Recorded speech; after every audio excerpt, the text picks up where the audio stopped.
story you are about to hear is true. The names have been changed to protect the innocent.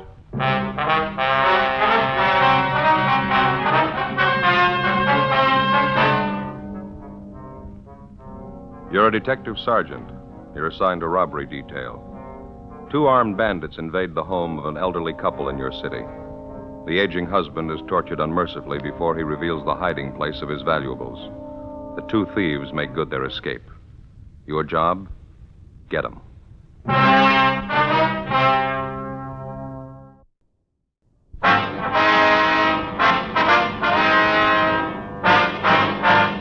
Dragnet, the documented drama of an actual crime. For the next 30 minutes, in cooperation with the Los Angeles Police Department, you will travel step by step on the side of the law through an actual case transcribed from official police files. From beginning to end, from crime to punishment, Dragnet is the story of your police force in action.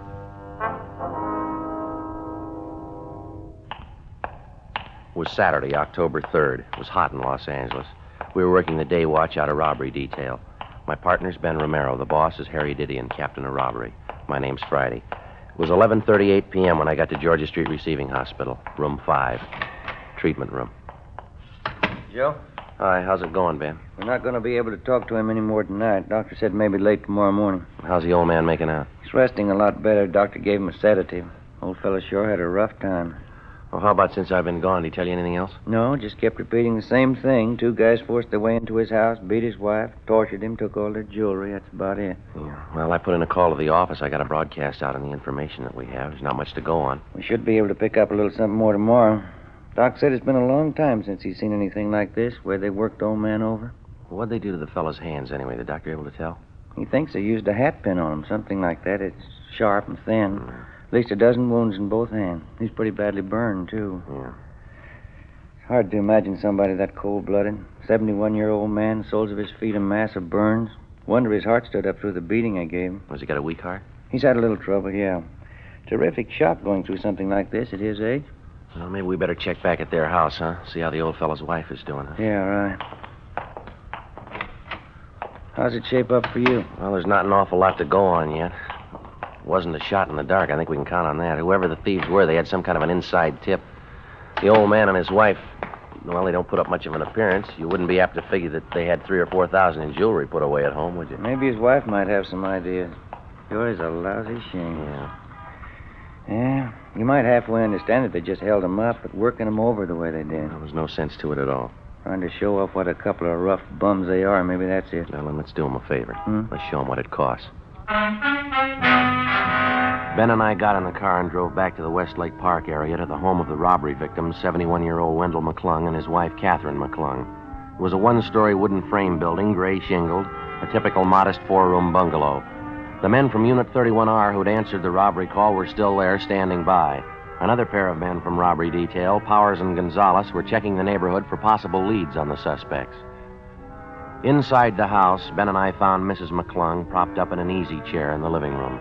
She was a small, chubby woman, gray-haired, looked to be in her 50s. We assured her husband's condition wasn't critical. Outside of a small bruise on her forehead and a case of nervous upset, she seemed to be all right. In recounting the story of the holdup, Mrs. McClung told us the 2 bandits rang the front doorbell and forced their way into the house at gunpoint shortly before 8 o'clock that night. How about the color of their hair, ma'am? Their weight and the height? No, I hardly saw a thing. Just that one look at them when they first pushed their way in. Well, how was that, Davy? Blindfold you? Guess they might just as well have. You see, when they started to hit Wendell, my husband Wendell, knock him down, I went after them, and one of them slapped me right across my face and knocked my glasses off. I see. I reached out to find them, but before I did, I guess one of those gangsters stepped on them. $35 glasses, broke both of the lenses, just ruined the frames. Now, look at that. Of course, I can't see a thing without them. That's why I say I might as well have been blindfolded. And you didn't have a chance to notice what kind of clothes they had on and what they looked like at all? Well, they weren't shabby, I know that. Pretty well dressed, if memory serves. Both of them in dark suits. If only they wouldn't have broken my glasses. How about their voices, Miss McClung? Anything unusual about the way they talked? Anything that they might have said? Miss McClung? No, I was just thinking. One's name was Sam, I remember that. The other one had sort of an accent of some kind, maybe from the Midwest or maybe Texas, one of those funny people. Funny people? How do you mean, ma'am? Well, you know, something like a cowboy or a farmer, that funny kind of talk. I see. Well, I guess I really should be inside fixing you men a cup of tea. Maybe if you'd just help me up That's here. all right, ma'am. You just sit there. When my sister Dolly gets here, it shouldn't be too long. I'll have her fix something. There's no need to bother, ma'am. We'd like to have you tell us this if you can. Did your husband do anything at all to provoke the two men? I mean, did he call out for help or try to get to a phone, anything like that? It was the jewelry we had, Wendell and I, just those few pieces. The two men seemed to know all about it, just as if they had a list of the things. That's all. Yes. When they first came in, they took my engagement ring and old brooch that belonged to my mother I was wearing. Then they got Wendell in that chair over there and tried to make him tell where our other things were. Well, now, is it pretty common knowledge around the neighborhood here that you and your husband own expensive jewelry, ma'am? No, I don't think so. What the men seemed most interested in was Wendell's ring, his diamond signet ring. It was a beautiful thing, 4 carat. Yes, ma'am. We've got a description on that. That was when they tried to force your husband to tell them where it was hidden, is that right? I never thought anybody'd be that cruel, officer. Downright cruel. They burned his hands and his feet, kept hitting him in the face with their fists. It was just terrible. Poor Wendell. He finally had to tell them. I see. They went and found the things, and then they came back in here and ripped out the phone. Warned us not to move. Mm-hmm. And then they left. I just broke down and cried, officer. To see poor Wendell there, the way they abused him. Yes, ma'am, we understand. You're sure he's going to be all right? What did the doctor say? Well, he said there's no danger, ma'am. Mr. McClung's resting comfortably now. Well, that must be my sister You want to Dolly stay right now. here with Ms. McClung, Ben? I'll get that. Yeah, right. Joe, Hi, Jess. You and Powers do any good? I've been checking through the neighborhood 3-4 blocks around. Not an awful lot. A lot of people know the McClungs. Few of them know about their having jewelry. None of them saw anything unusual going on tonight. The thieves used a car. We know that. Didn't anybody at all spot it? I'm not sure, but there's one possibility. Some of the neighbors said a young kid was peddling magazines down this block tonight, just about the same time as the robbery. He might have spotted Well, that's something. fine. Where is the boy? Where's he live? Well, that's what we asked the neighbors. Yeah? Nobody knows. A supplementary broadcast in an APB was gotten out containing what description we had on the two hold-up men, plus descriptions of each article of jewelry taken from Mr. and Mrs. McClung. The following morning, along with Jess Gonzalez and Johnny Powers, we continued canvassing the immediate neighborhood of the holdup. The only thing we got was a fair description of the boy who'd been selling magazines the night before in the vicinity of the McClung house, and also the names of the magazines he was peddling. Monday morning, 9 a.m., we got in touch with the local distributor for the publications, got a list of 5 boys who sold for them in that general area, and started checking them out. Third on the list was a Bill Newsom, a sophomore student at a nearby parochial high school. He lived a half a dozen blocks from the McClungs. We checked at his house, but his mother told us he wasn't at home. I'm sure Billy won't be long. Thank you, ma'am. Right in here, officer. Just go ahead. Oh, thank you. Sit down, won't you? Thank you very much. It must be him now. Billy, in here. Yeah, Ma. Come in here, Bill. 2 police officers to see you. Huh? Bill, this is Sergeant Friday and Sergeant Romero, my son Bill. How you How you doing? doing? Would you excuse me? I'm going to have to start fixing dinner. You go right ahead and have your talk with Bill. I'll be out in the kitchen. All right, ma'am. Thank you very much. You speak right up now, Bill. Try and help the officers all you can. How can I help you? What's it all about? We understand you have a magazine out in the neighborhood, Bill. Your mother tells us you were out selling this last Saturday night. Yes, sir, that's right. Thursdays and Saturdays, they're my regular nights. Mm-hmm. I don't really sell, though. How do you mean, son? Well, you see, I line up all my customers ahead of time. I got a regular list of people they buy from me every week. I don't do any door-to-door selling. That way it's not much good. I see. Do you have a regular customer on your list by the name of McClung, Bill? That's M-C-C-L-U-N-G.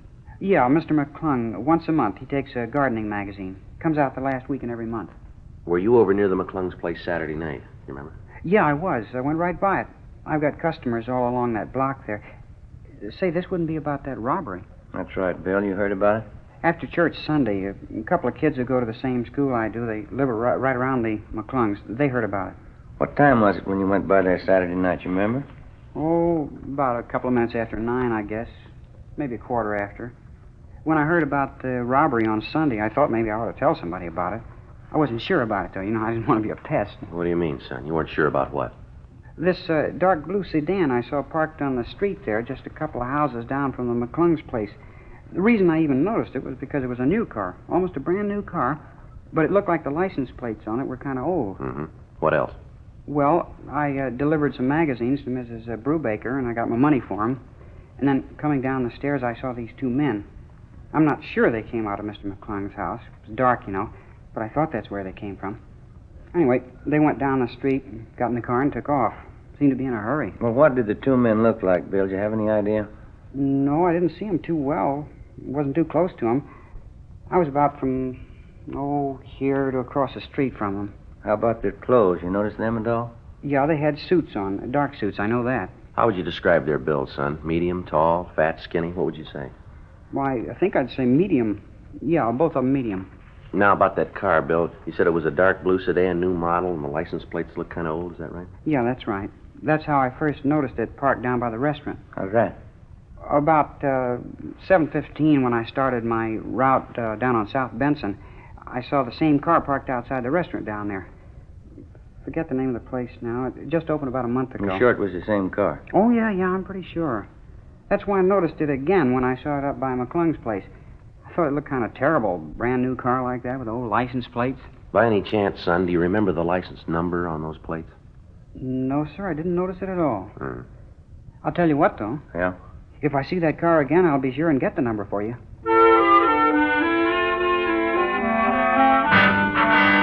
Before we left the home of 16-year-old Bill Newsom, we got a complete description of the car which he'd seen parked near the McClung's home on the night of the robbery. He told us it was a 1950 Hudson, four-door sedan, dark blue, white sidewall tires. We relayed the information downtown to robbery detail.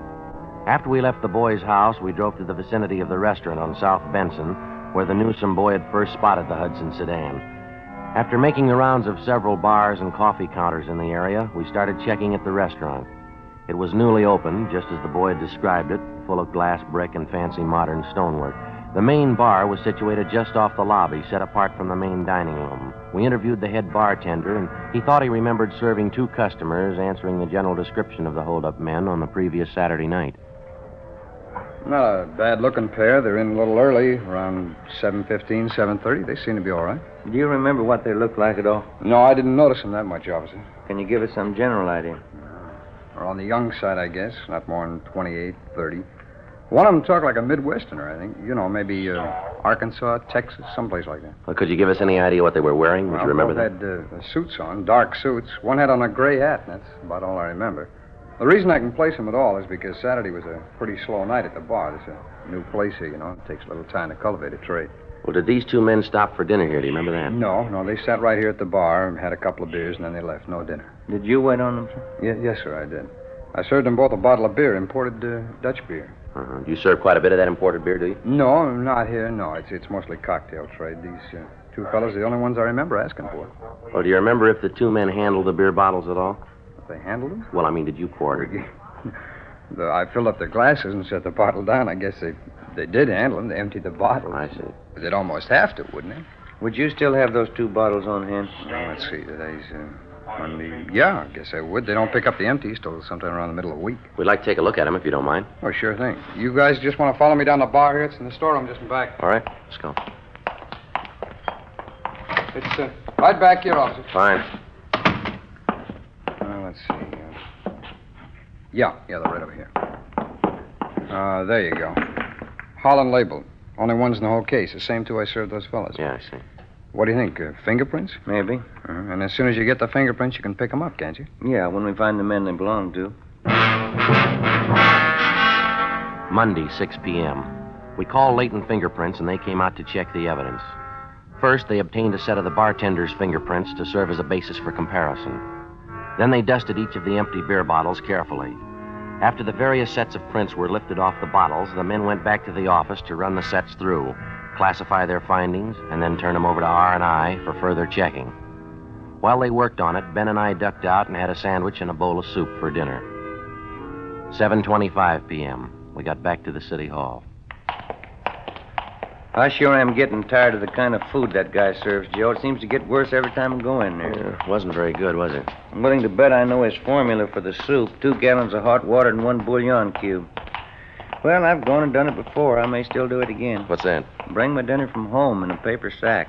Pack a thermos full of hot coffee. Be a better deal than across the I street. don't know about that. You remember the last time you had your wife fix you up a thermos full of coffee? Yeah, I almost forgot. Wasn't any better than the stuff across the street. Hi. Where you two been? Hi, Jess. Getting something to eat? Leighton Prince called just a minute ago. Told him I'd give you the message. What's that? Well, the prints they lifted off those beer bottles, checked them through the record bureau. Yeah. Found 2 sets. They made both of them.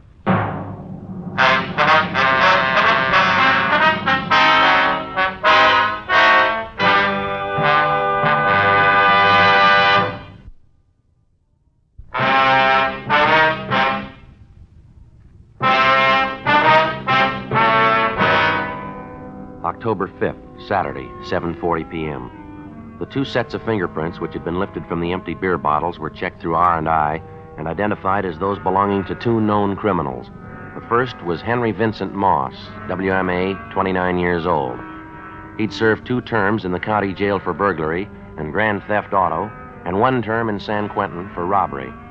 The second was Ernest Robert Windsor, WMA, 28 years old. His home was listed as Little Rock, Arkansas, where he'd twice been convicted on charges of first-degree burglary and served time at the Arkansas State Penitentiary. We pulled the packages on both of the men, checked the last known addresses, but failed to locate either of them. To double-check their identification, we showed mug shots of Windsor and Moss to the robbery and torture victims, Mr. and Mrs. McClung. They gave positive identification of both men. So did the bartender at the restaurant where they'd stopped for the beer. We got out a broadcast and an all-points bulletin on them immediately. We began the routine legwork, checking with all the friends, relatives, and associates who were listed on the mama sheet in each suspect's package. As usual, it was a long, monotonous haul. One of the persons listed as fairly close to Ernest Windsor was an aunt of his, a Mrs. Marie Rolfe, whom we located at her home in the Echo Park district. No, I haven't seen Ernest in almost a year, Sergeant. What is it you want him for? I'd like to talk to you about it a few minutes, Mrs. Rolfe, if you don't mind. I don't know how I can help you. You can come in for a minute if you want. I've got to go out and do some errands pretty soon, though. It's all right, ma'am. Thank you. Right in here. Sit down if you want. Thank you very much. Just got finished taking care of my little children here, giving them nice, clean cages. Good singers. They all canaries, ma'am? Oh, yes. Oscar and Ethel, that's these 2 here. They're both genuine rollers. Their grandfolks came from Germany. Beautiful singers. Wonderful company. Yes, ma'am. My others are pretty, too. They're only choppers, though. Ma'am? Choppers. They're different than rollers. They sing much louder. Maybe not as nicely, but I don't like to play favorites. I like all of them. You have birds, Sergeant? No, ma'am. You should. I think everybody should have a canary in the house. Cheerful, you know. Wonderful company. Don't know what I'd do without mine. About your nephew, Ernest, Ms. Rolfe, have you any idea at all how we could contact him? As I say, it's been almost a year since I last heard from him. What would this be about, Sergeant? Just a routine investigation, ma'am. We understand that you're quite close with your nephew, that he lived with you for a time. Yes, that's right, he did. When you come right down to it, Ernie's a good boy. He kept bad company, that's what I always said. Got him in trouble 2 or 3 times. I suppose you know that. You live alone here in the house, do you, Ms. Rolfe? Yes, that's right, Sergeant. See, I'm a widow. Husband's gone a good many years now. You don't take in boarders or anyone like that, do Oh, you? no. Just me and my pets here. They're company enough. I wonder if you'd explain that laundry piled up in the bed there in the next room, ma'am. What's that? The men's shirts, stockings, the underwear, they're right there in the bed there. Well, I usually try to keep things in better order than that. It's just some laundry I do, Sergeant. Little odd jobs for some of the bachelor men in the neighborhood. I do it as a favor for them. You're sure about that, Miss Rolfe? Ma'am? What do you want Ernest for? Why do you have to chase after him all the time? Persecute him? We're not persecuting him. Ever since he's come here from Arkansas, it's been nothing but police chasing after him. Can't you give Ernie a chance? All he wants is a chance. He told me so himself. We've checked through his record, Ms. Rolfe. He's had all the chances in the world, and nobody's persecuting him. Then why are you chasing him again? Hunting him down? Why don't you leave him alone for a spell? Give him a chance to get a job, do something. Why are you chasing him? Well, this is a robbery charge, Ms. Rolfe. He's been positively identified. He and Henry Moss forced their way into an old couple's home a few weeks back. They tortured the old man, then they beat him till he was unconscious. That's what we want Ernie for.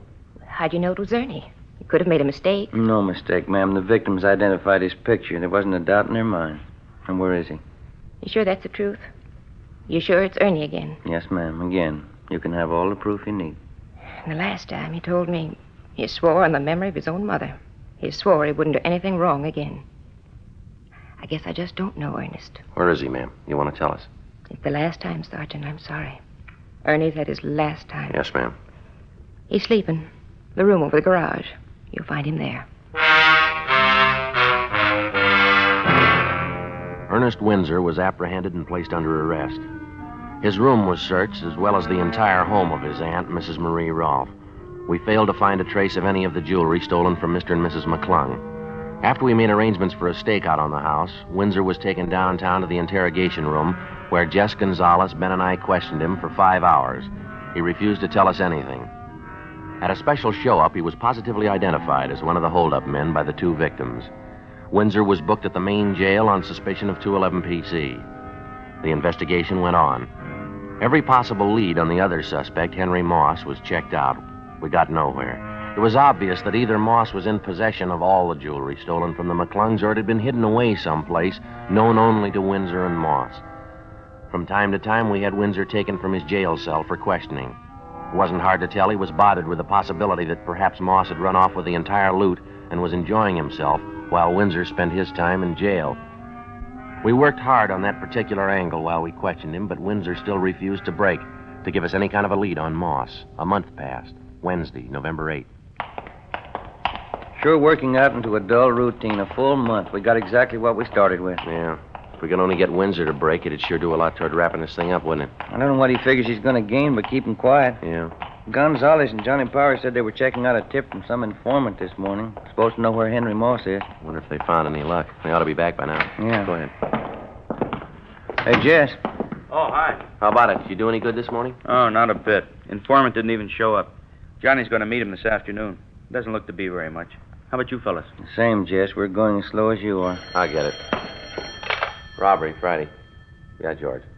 Uh-huh. 3rd and Main? You sure, huh? Right, yeah, right away. Well, maybe we got a break. What is it? Henry Moss. He tried to hock a ring at a pawn shop, 3rd and Main, about 20 minutes ago. He make it? Well, the pawnbroker stalled him. He didn't know for sure that the guy was hot. Well, how's it stand? Moss said he'd come back to close the deal. When? Half an hour. 11:55 a.m. A special detail of men, including Gonzalez and Powers, Ben and myself, were sent to cover the pawn shop near 3rd and Main. Gonzalez and Powers staked out in stores adjoining the place. Ben and I were stationed inside the pawn shop. Another team of men covered the rear exit. We waited. The suspect, Henry Moss, failed to show at the appointed time. We kept waiting. 1 p.m., 1:30. No sign of him. At 1:45 p.m., a young-looking, dark-haired man in a neat gray suit entered the shop and approached the manager at the rear counter. There wasn't any mistaking him. Henry Moss. He surrendered himself without even protesting. We took him to the city hall, to the interrogation room, where we started to question him. Meantime, Gonzalez and Powers located the apartment where the suspect had been staying. His rooms and personal belongings were searched, and every piece of the missing jewelry recovered. Surprisingly enough, in contrast to his partner, Ernie Windsor, Moss was cooperative, even obliging.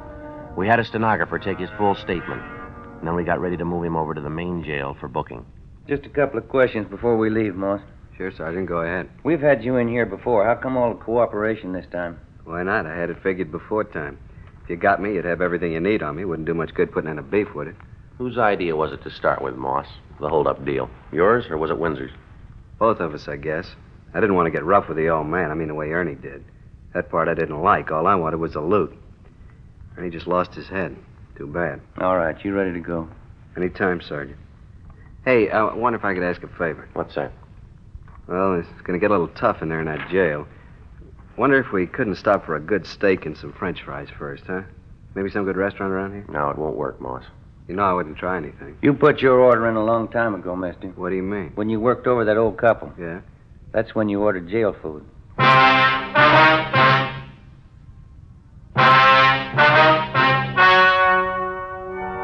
The story you have just heard was true.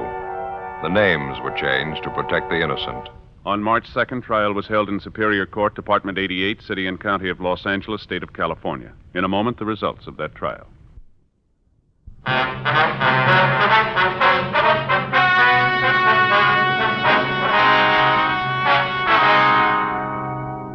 Ernest Windsor and Henry Moss were tried and convicted on one count of first-degree robbery and one count of assault with intent to do great bodily harm. Both men are now serving their terms in the state penitentiary. First-degree robbery is punishable by imprisonment for no less than 1, nor more than 10 years.